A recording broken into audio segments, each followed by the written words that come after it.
Profeta Ezequiel, capítulo 2, e o versículo 1 ao 7, amém? Nós vamos falar hoje em cima desse texto, alguns pontos, algumas coisas que Deus ministrou no meu coração, e eu quero compartilhar com vocês. Ezequiel, capítulo 2, versículos 1 ao 7. Profeta Ezequiel. Ezequiel é o profeta apocalíptico do Antigo Testamento. Ele via coisas que até hoje acontecem. Daniel também, nós temos Daniel e Ezequiel, que são profetas apocalípticos, né? Amém? Vamos ler o texto, todos encontraram? A vocação de Ezequiel. Esta voz me disse: filho do homem, põe-te em pé e falarei contigo. Então entrou em mim o Espírito quando falava comigo, e me pôs em pé, e ouvi o que me falava. Ele me disse: filho do homem, eu te envio aos filhos de Israel, às nações rebeldes que se insurgiram contra mim. Eles e seus pais prevaricaram contra mim, até precisamente aos dias de hoje. Os filhos são de duro semblante e obstinado de coração. Eu te envio a eles e lhes dirás: assim diz o Senhor Deus. Eles quer ouçam, quer deixem de ouvir, porque são casa rebelde. Hão de saber que esteve no meio deles um profeta. Tu, ó filho do homem, não os temas, nem temas as suas palavras, ainda que haja sarças e espinhos para contigo, e tu habites como escorpiões, não temais as suas palavras, nem te assuste com o rosto deles, porque são casa rebelde. Mas tu lhes dirás as minhas palavras, quer ouçam, quer deixem de ouvir, pois são rebeldes. Amém? Nós vamos orar neste momento, pedir que Deus fale conosco através dessa palavra. Pai, eu me coloco nas tuas mãos nesta manhã e quero pedir que o Senhor, através do teu Espírito Santo, esteja falando com a tua igreja e que não sejam as minhas palavras, que não seja a minha vontade, mas a tua palavra e a tua vontade, Senhor, que prevaleça. Em nome do teu Filho, Senhor Jesus Cristo, é que eu te peço neste momento, Senhor, e agradeço a ti, Pai, em nome de Jesus. Em nome de Jesus. Amém. Amém. Aqui nós vimos a vocação de Ezequiel, né? E eu quero trazer hoje essa palavra, fazer uma aplicação para a igreja. E eu quero falar sobre a vocação profética da igreja. Nós, como igreja do Senhor, nós temos uma vocação profética. E o que é vocação? Vocação é uma missão. É algo que está impregnado na minha vida de tal maneira que se eu não cumprir com aquele propósito na minha vida, eu vou viver infeliz. A vocação na vida da gente, por exemplo, às vezes uma criança, o pai e a mãe querem que ele seja médico, aí o menino vai e estuda para ser médico, mas ele é infeliz porque a vocação dele não é de ser médico. Às vezes a vocação dele é de ser bem pago como professor. Ganhar um bom salário, que nem professor.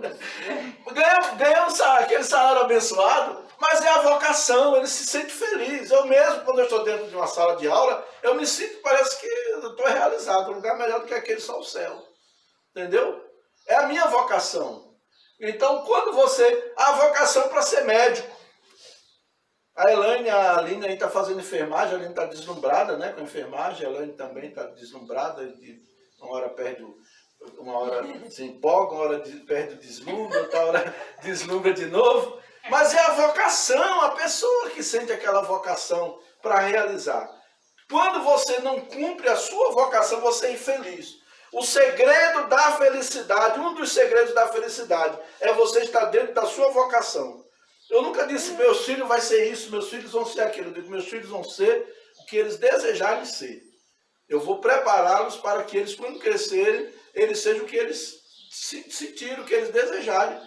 Ah, meu filho vai ser pastor porque eu sou pastor. Não é obrigado meu filho ser pastor porque eu sou pastor. De forma alguma. Ele vai ser feliz sendo pastor? Eu sou. Né?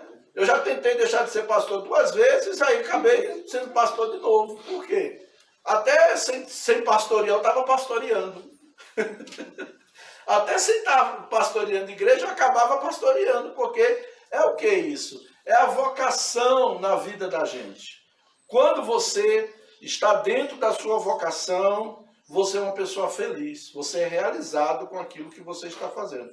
Se você faz algo que você não está se sentindo feliz, comece a buscar em Deus, através da oração, qual é sua vocação. Estou trazendo aqui para a área profissional. Você está exercendo alguma profissão que você é infeliz, que você murmura todo dia porque você trabalha naquilo, então ore a Deus e diga, Senhor, qual é a minha vocação?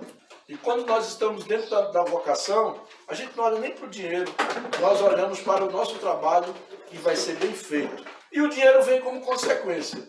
Quando você faz uma coisa com amor, porque você é vocacionado para aquilo, você está dentro da tua vocação, você não está olhando os lucros, os ônus, os bônus que vão vir daquilo, você está olhando, você está se sentindo realizado dentro, você está cumprindo a sua missão. Você está dentro da sua missão.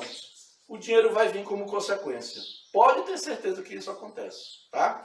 Bem, isso eu quis falar sobre a vocação. Agora eu vou falar sobre o que é o profeta, né? O que é profeta? Profeta é aquela pessoa que anuncia os desígnios divinos.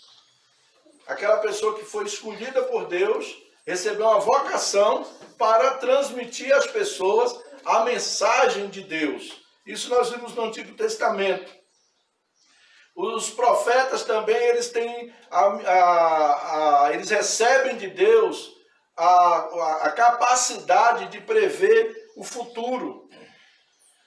E a igreja, como igreja do Senhor, ela tem uma vocação profética. Ela tem uma vocação profética. Como? A igreja ela é uma anunciadora das boas novas de Jesus. É o querigma. A palavra querigma quer dizer proclamação. Então nós somos chamados por Deus para ser uma voz, como João disse que era a voz que clamava no deserto. Nós estamos aí também em meio a um mundo caído, a um mundo perdido, e nós estamos clamando, nós estamos como Noé, que ninguém acreditava que é aquele velho gagá, tá doido, construindo aquela arca, e quando veio o dilúvio, aí eles viram que ele não estava gagá coisa nenhuma. Né? E de repente eles ficaram aí, queriam entrar na arca, mas não tinha mais jeito. Batiam na porta e diziam, não posso, eu fechei por dentro, mas Deus selou por fora. Né? Então assim, o profeta ele tem essa vocação de prever o futuro também. Deus revela para eles. Né? E como nós podemos ativar esse lado profético nas nossas vidas? Né?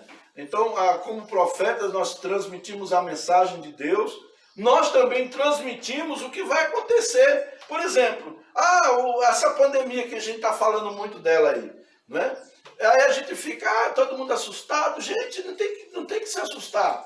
Está escrito na palavra de Deus, está profetizado aqui. Não está dizendo que é coronavírus, mas está falando que o princípio das dores viriam pragas, e veio assim. A pandemia veio assim arrebentando com todos os conceitos religiosos, conceito social, conceito, a ciência ficou perdida, todo mundo ficou desbaratinado, como diz o paulista, né? O paulista gosta de usar essa expressão, desbaratinei. Então, ficou todo mundo desbaratinado com essa pandemia. Mas nós, como igreja, nós somos o povo profético de Deus, e nós não podemos perder o foco. Nós não podemos nos deixar levar pelas circunstâncias. Amém? Então eu quero apresentar aqui alguns aspectos onde nós vamos ativar nas nossas vidas essa veia profética. Nós precisamos ativar, não somente de proclamar o Evangelho, anunciar a salvação aos perdidos, mas também a libertação, a cura às pessoas que necessitam dela. Amém? Em nome de Jesus. A primeira coisa que nós temos que fazer é o que diz no versículo 1, põe-te em pé, é ficar de pé. Ficar de pé significa o quê? Eu me impor diante das circunstâncias. Eu me impor diante das situações. Eu não deixar com que os problemas, com que as circunstâncias me derrubem, me joguem para baixo.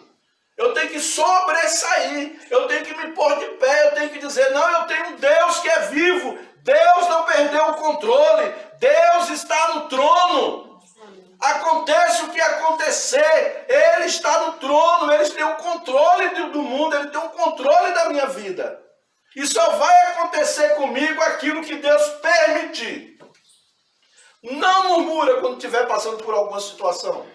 Porque se você está passando por alguma situação, Deus te deixou passar por ela. Por que Deus te deixou passar por ela? Para treinar você. Deus quer te treinar.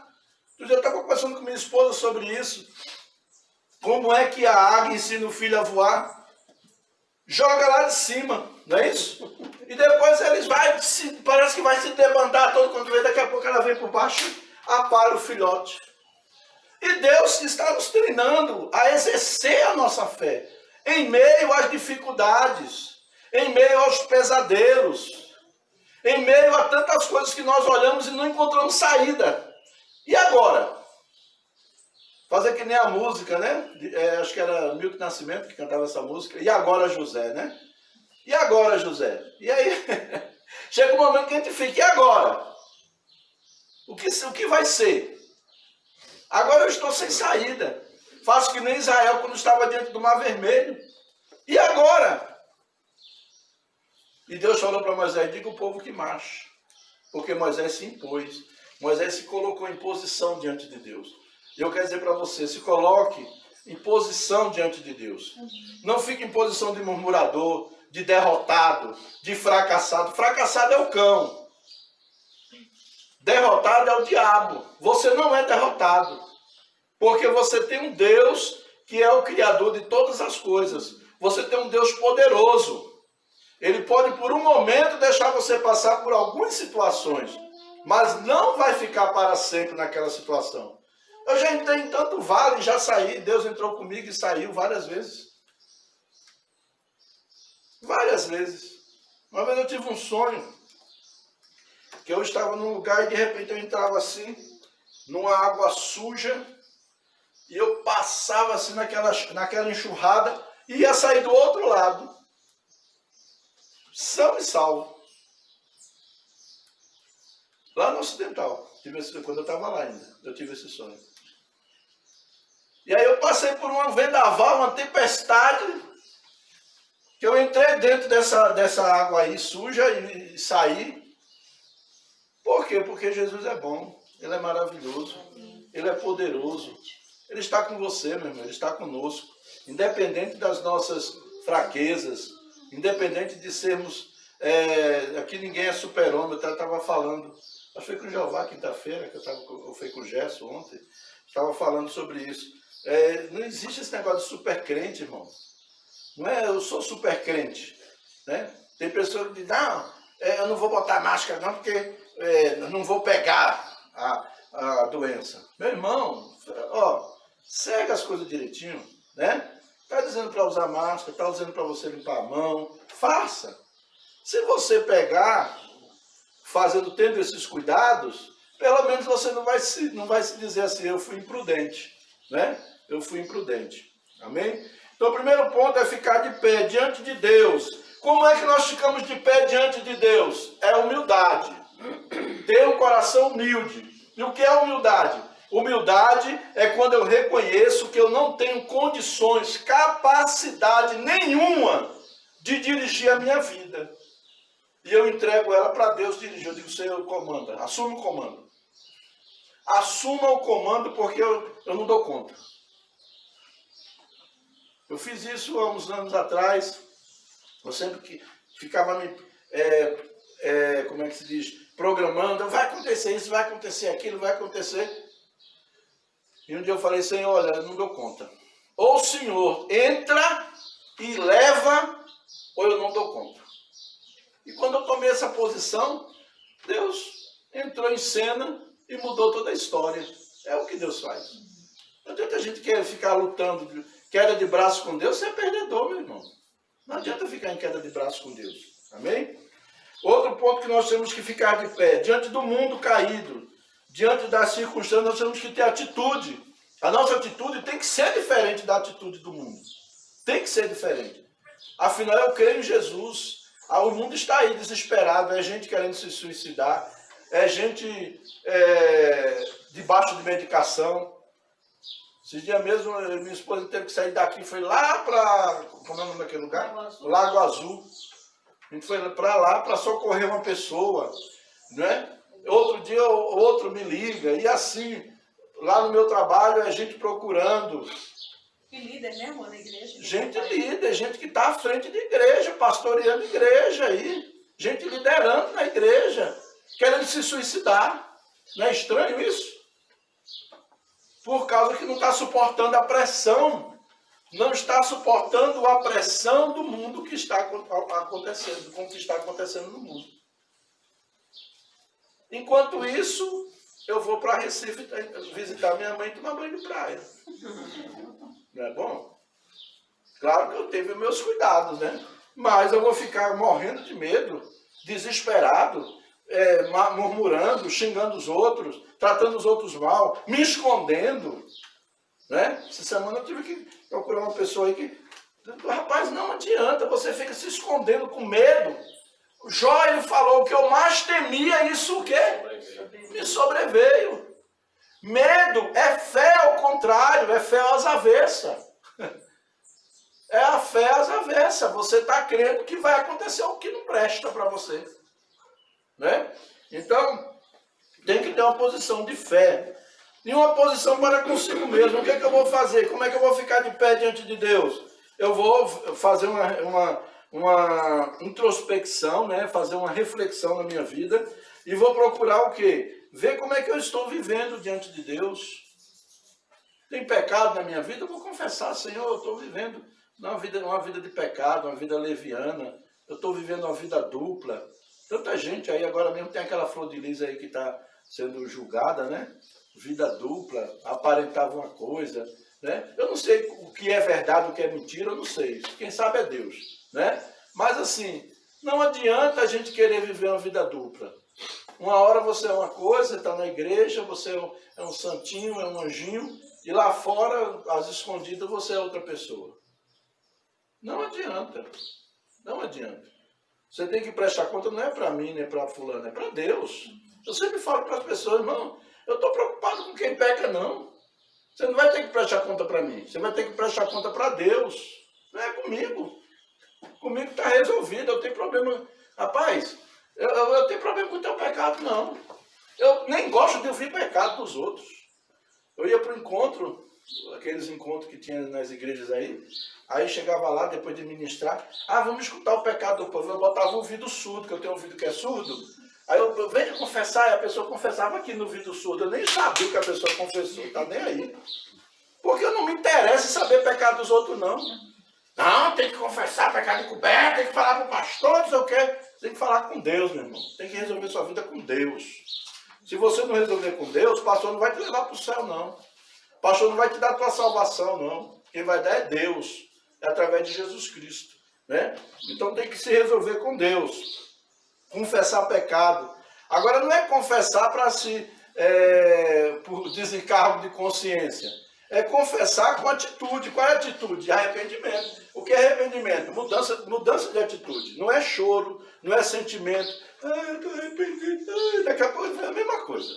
Atitude é a determinação, a decisão de não fazer mais aquilo. É gostoso pecar? É ou não é? Irmão, não diga que não é não, porque misericórdia. É bom, a carne gosta.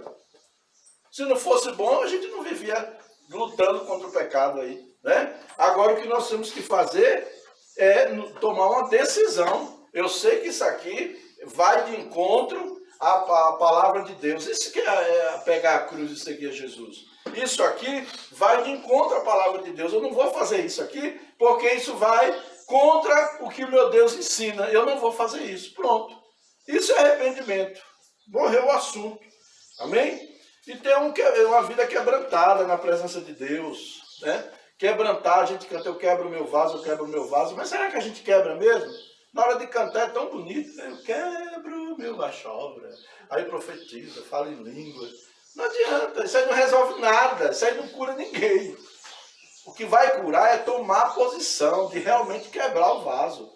Ó, eu quero quebrar esse vaso aqui, tirar todo o lixo que tem dentro dele aqui, e toda a rachadura que ele tem, toda a pedrinha que apareceu aí, eu quero que ela saia, em nome de Jesus. E eu quero ser refeito, um vaso novo. Agora peça para ser um vaso novo. Antigamente a gente cantava uma música que dizia, eu quero ser um vaso novo, né? Por que eu quero ser um vaso novo? Porque se Deus apenas quebrar, uma pessoa quebrantada, só quebrado, um vaso só quebrado, que pega esse vidro aqui, ó, e quebra ele vai ficar pontudo, pontiagudo. E aquelas pontas vai fazer o quê? Vai cortar, ferir quem querer pegar nele. Agora, se fazer de novo, aí não vai ferir ninguém. Então, quando você vê pessoas ferindo os outros dentro da igreja, é porque está ali, o vaso foi só quebrado, mas ainda não foi refeito. Tem misericórdia dele, não critica, não murmura, não vai falar dele para os outros, não. Jesus, ajuda o teu servo. Ajuda meu irmão, ele ainda está pontiagudo. Faz um vaso novo. Faz um vaso novo. Porque ele está ferido. Se ele está ferindo os outros, é porque ele não foi curado. Ele ainda não foi curado, ainda não foi refeito. Quando ele for refeito, ele vai parar de ferir as pessoas. Amém? Então, essa é a posição de nós nos colocarmos em pé. Colocar em pé diante de Deus, diante de mim mesmo e diante do mundo. O segundo ponto que eu tenho que atender como igreja, como vocação profética, é que eu preciso ser cheio do Espírito Santo. Eu preciso ficar cheio do Espírito Santo. Efésios capítulo 5, versículo 18 ao 20, ele diz, não vos embriagueis com vinho em que há ira e contenda, mas enchei-vos do Espírito. É uma ordenança bíblica. Ser cheio do Espírito. E como é que eu vou me encher do Espírito Santo? Uma vez uma pessoa veio questionar comigo e disse que ficava ser cheio do Espírito Santo é ficar o tempo todo, 8 horas falando de língua, e o cara dando calote nos outros, falando mal dos outros, tratando os filhos mal, tratando a esposa mal, tratando os irmãos. De que adianta ficar o tempo todo e tratando as pessoas mal? Isso não é cheio do Espírito Santo. Uma pessoa dessa não está cheia do Espírito Santo. Ser cheio do Espírito Santo é ser guiado e fortalecido pelo Espírito de Deus. E ali eu chego para Deus e digo ao Senhor, eu me esvazio de mim mesmo, me enche do teu Espírito. Eu vou encher do Espírito é o quê? É andando, olhando no WhatsApp, no Facebook, passar o dia na internet? Não. Eu vou me encher do Espírito é meditando na palavra de Deus, meditando nas coisas de Deus para a minha vida.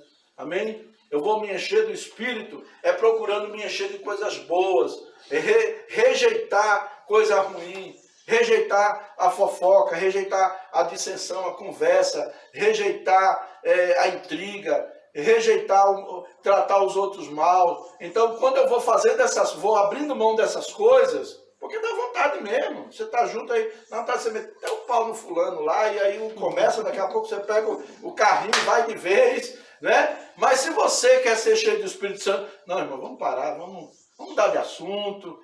Ou senão você às vezes não quer ser mal educado, aí você troca de assunto, de repente.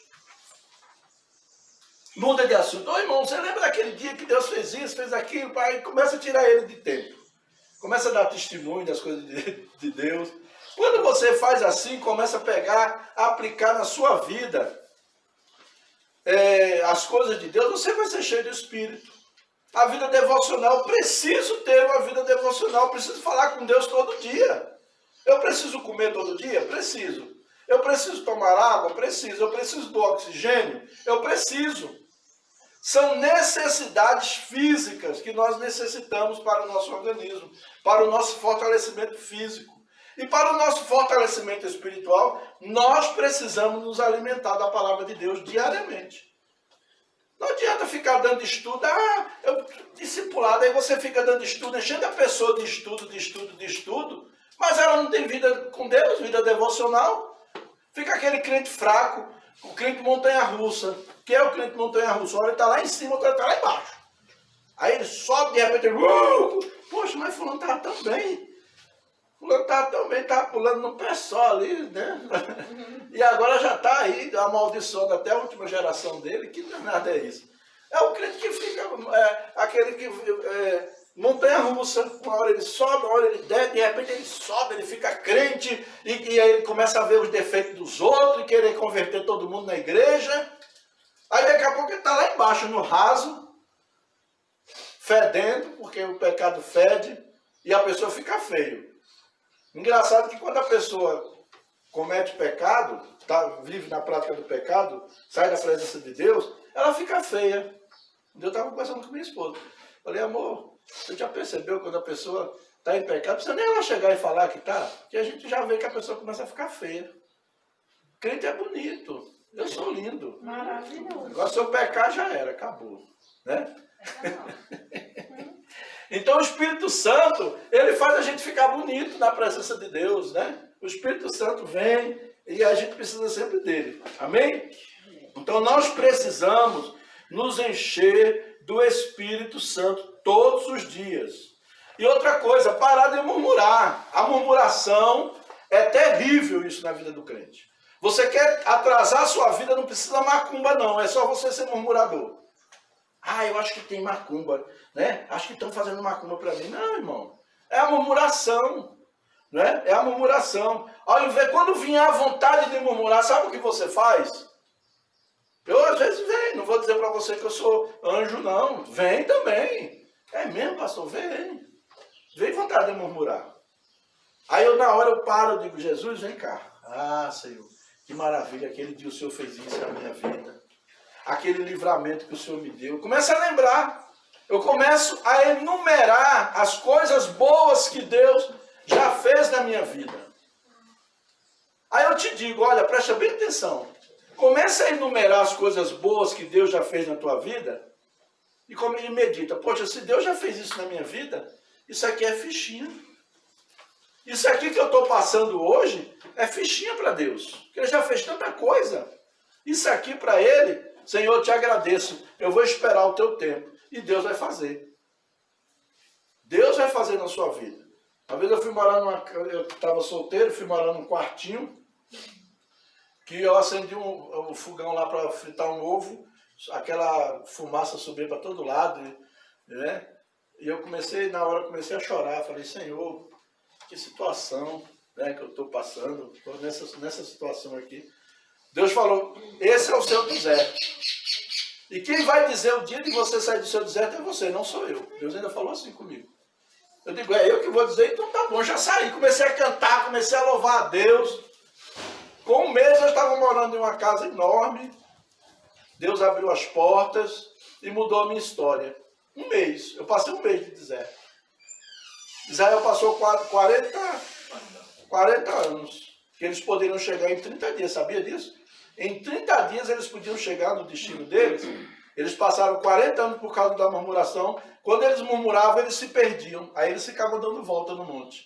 A murmuração faz a gente se perder. Faz nós perdermos o nosso foco em Deus. Faz a gente perder a nossa fé, a nossa confiança. Porque quando eu murmuro, eu estou dizendo que Deus é incapaz de fazer o que Ele prometeu que vai fazer na minha vida. Deus é incapaz. Então não murmure. Antigamente na harpa cristã, até ainda está a harpa, né?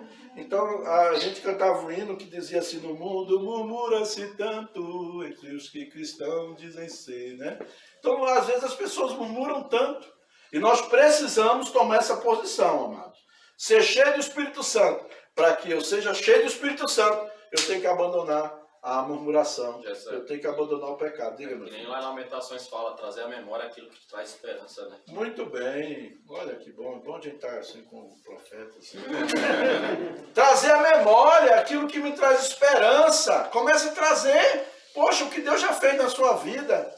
Hoje eu olho para o Bruno passando por essas dificuldades aí que eu sei que Deus já está botando a mão, logo ele vai sair. Aí eu me lembro, digo, poxa, o que Deus fez no Benjamin?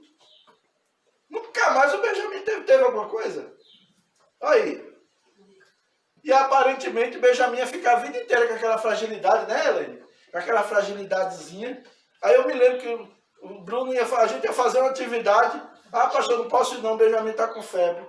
Aí quando foi um dia eu falei, não, traga ele, bota a mão na cabeça dele, ora por ele e traz. Fomos para o retiro, Benjamin tomou banho de piscina, depois teve outra situação e mais nunca Benjamin teve nada.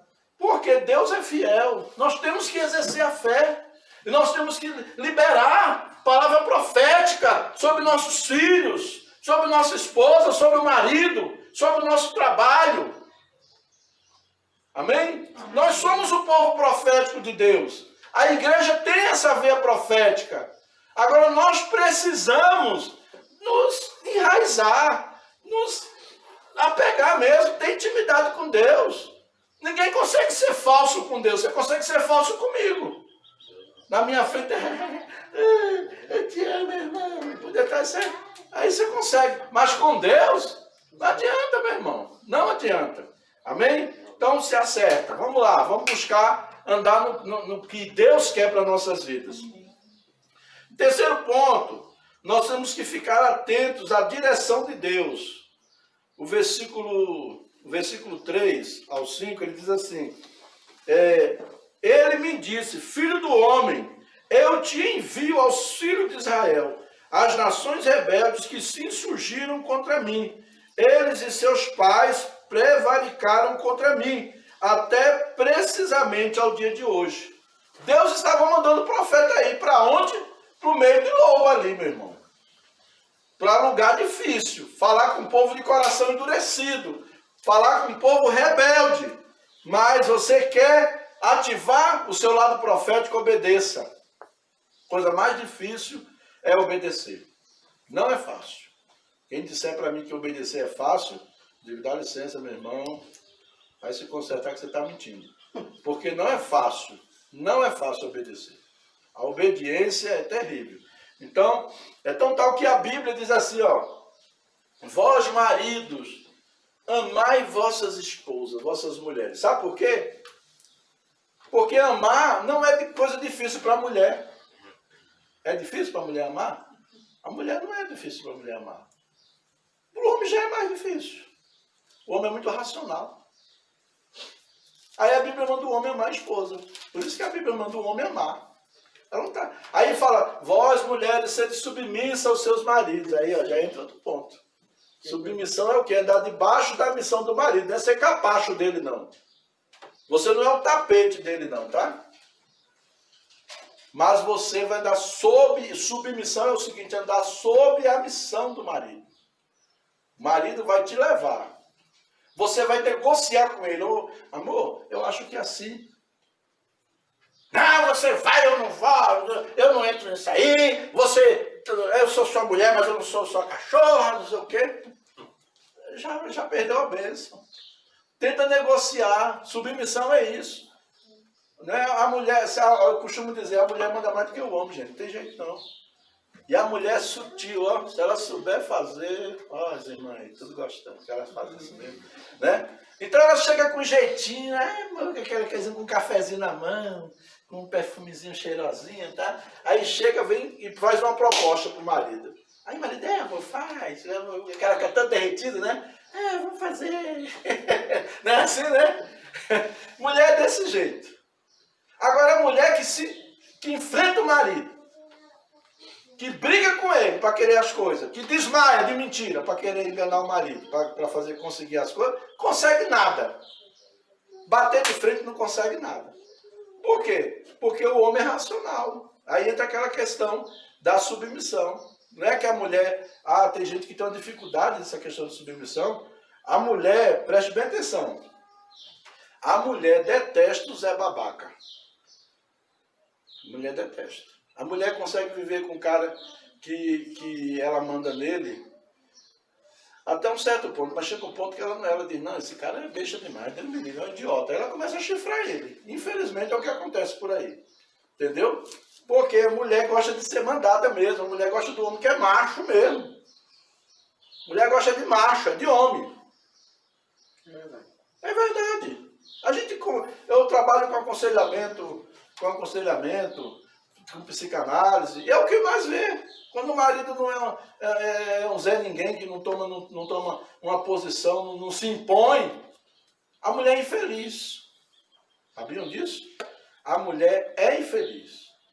A mulher geral. E outra coisa, ela quer tomar a frente. E se o cara não puxar o freio, ela vai tomar a frente. Só que ela vai viver infeliz. Ela vai viver infeliz. Né? Tá fazendo um papel que não é dela. Hã? O cara tá fazendo um papel que não é dela. Está fazendo papel que não é dela. Ela fica infeliz. Né? Ela fica infeliz. Pequenas coisas às vezes, pequenos detalhes. E o cara tem que estar esperto. Para, né, dizer. Amém? Então, assim, obediência não é fácil, é uma coisa que é difícil, mas vamos procurar fazer o que Deus está mandando a gente fazer. Qual a direção de Deus para a minha vida? A Bíblia diz, sujeitai-vos uns aos outros. Meu irmão, é muito mais fácil eu me sujeitar ao cara porque tem um título de apóstolo, não sei das quantas, de não sei o quê, do que eu me sujeitar ao Abner aqui. É um jovem. Aí o Abner chega para mim e diz, ó pastor, isso aqui só está errado.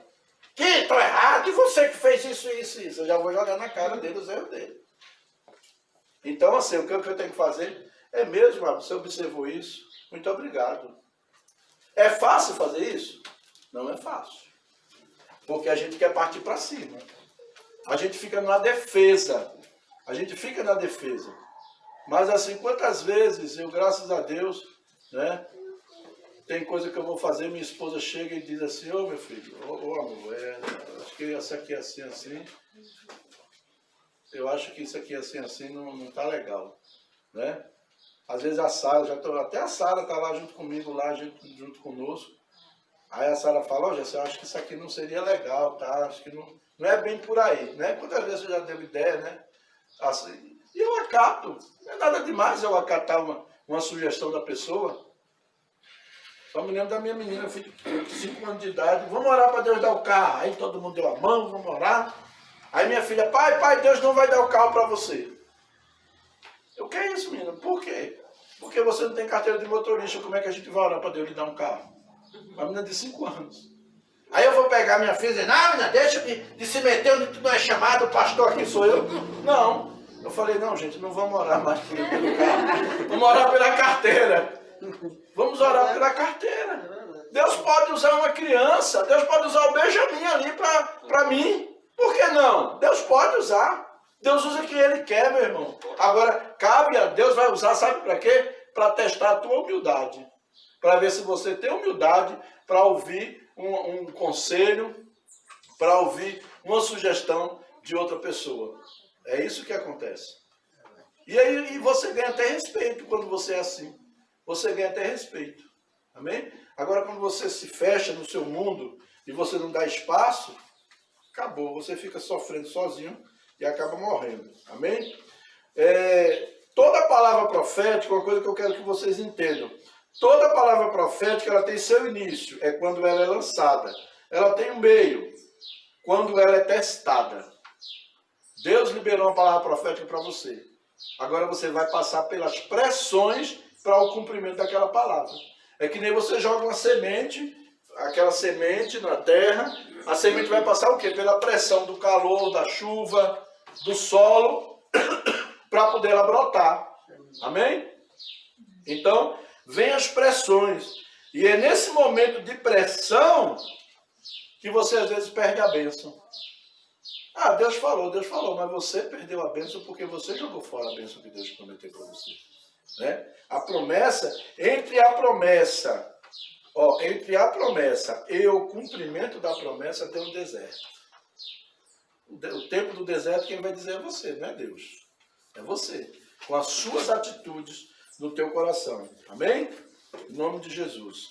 Então fique atento à direção de Deus para a sua vida, para não sair fora do propósito de Deus. E por último, versículos 6 ao 7, nós precisamos o quê? Para entrarmos numa veia profética, num mover profético, experimentar grandes coisas de Deus, nós precisamos superar o medo. Medo, coragem não significa ausência de medo, tá? Coragem não significa ausência de medo. Coragem significa eu agir, mesmo com medo, eu vou para cima. Né? Versículos 6 e 7 diz assim, Tu, ó filho do homem, não temas, nem temas as suas palavras, ainda que haja sarças e espinhos para contigo, e habitares com escorpiões. Não temas as suas palavras, nem te assuste com o rosto deles, porque são casa rebelde. Deus estava dizendo aqui, ó, não se assustem. Não tenha medo das afrontas, não tenha medo, não fique assustado. É Deus que está com você. A palavra de Deus diz lá em 1 João que maior é o Espírito que habita em mim do que o Espírito que habita no mundo. Então eu não tenho que ficar com medo. Deus me deu uma promessa, ela vai se cumprir. E às vezes, naquele momento de pressão, parece que as promessas que Deus fez, a gente começa, será que foi Deus mesmo que falou? Será que foi Deus mesmo que me prometeu? Vem a dúvida. Aí o diabo começa a lançar a dúvida na cabeça da gente. E aí nós nos entregamos à dúvida. Não foi Deus não. Eu digo, foi Deus. Se eu estou passando pressão é porque a coisa é boa. Uma vez eu ouvi uma frase de um pastor que ele dizia assim, gigantes na vida do crente significa outdoor, anunciando o seguinte, a tua vitória está a caminho. Quando você vê que se levantou um gigante, um empecilho, uma dificuldade diante de você, saiba que grandes coisas estão a caminho. Saiba que o melhor de Deus ainda está por vir. Deus está para agir. Deus vai fazer algo na sua vida. Então creia que o milagre vai acontecer. Amém? Isso é atitude profética. Temos que agir nesse pensamento. Superar o medo. Superar o medo. Eu estou com medo, mas eu vou. Até hoje eu tenho medo de andar de avião, mas eu não. Tenho medo. Minha primeira experiência com o avião não foi boa. Então, isso fica no inconsciente. Né? Apesar que dessa vez eu andei fazendo umas técnicas de psicanálise aí, comigo mesmo, autoanálise, e até melhorou, viajei até mais tranquilo, graças a Deus. A viagem daqui para lá foi ótima, não tive um pingo de medo. De lá para cá ainda veio assim um pouquinho, mas é uma coisa que está no inconsciente, impregnado. Então assim, veio o medo, mas não deixa o medo paralisar você, porque o medo paralisa. O medo rouba você, o medo rouba sonho, rouba projeto. O medo te rouba. Você está com aquele planejamento. Poxa, eu fiz assim, vai dar certo. Coloquei na presença de Deus, orei, Deus vai agir. Aí vem o medo, eu chuto o balde, como diz a história, e desisto. Eu tenho uma experiência muito grande aqui essa pastelaria Viçosa, né? Essa pastelaria Viçosa ela é pentecostal, né? Que ela tem pouca carne e muito óleo, né? O pastel dele é pentecostal. Então, assim, a pastelaria Viçosa, o primeiro dono não acreditou no projeto, desistiu. Outra pessoa foi e comprou e de repente essa pastelaria ficou famosa em Brasília. Hoje eles distribuem massa de pastel para um monte de gente aí. O cara não acreditou, entendeu? Então, assim, acredite no projeto de Deus para a sua vida. E não deixe o diabo roubar de você aquilo que Deus tem para a sua vida. Amém? Tenha essa atitude. Haja como profeta. Profeta não se paralisa. Profeta não teme diante do medo. Né? Não desiste. Elias lá, Jezabel ameaçando, ele foi lá e profetizou. Na hora que ele tentou se esconder, ele teve medo também. O profeta teve medo. Deus foi lá e tirou ele dali. Mandou ele sair da caverna. Então, Deus não quer que você se enfie numa caverna com medo. Mas parta para cima, para a guerra. A sua vitória está a caminho, em nome de Jesus. Amém? Amém. Então, quando nós nos colocamos de pé, nos enchemos do Espírito Santo e ficamos atentos à direção de Deus, superamos o medo. Nossa vocação profética se manifesta e os céus se abrem para nós. Mas aí, por que fulano ora e acontece, eu oro e não acontece? É o céu que está aberto sobre a vida daquela pessoa. Eu quero dizer para você, eu quero ver o céu aberto sobre a vida de todos nós. Amém. Amém? Sobre sua vida, o céu vai ser aberto. A partir de hoje, os céus vão estar abertos para você. Amém? Em nome de Jesus. Tenha intimidade com Deus. e deixe Deus fazer o que Ele quer fazer na sua vida. Em nome de Jesus. Vamos ficar de pé?